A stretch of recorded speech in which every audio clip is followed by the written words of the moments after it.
Mahigit 1,000 na ang nahuli ng Philippine National Police na lumabag sa election gun ban. Batay sa pinakahuling datos ng PNP, umaabot na ang bilang sa 1,583.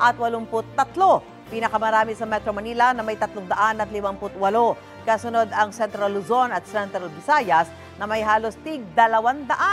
Sa kabuuan, nasa 1,177 na ang nakumpiskang armas. Paalala po, hanggang June 11 pa epektibo ang gun ban para sa eleksyon 2025. Gusto mo bang mauna sa mga balita? Mag-subscribe na sa GMA Integrated News sa YouTube at tumutok sa unang balita.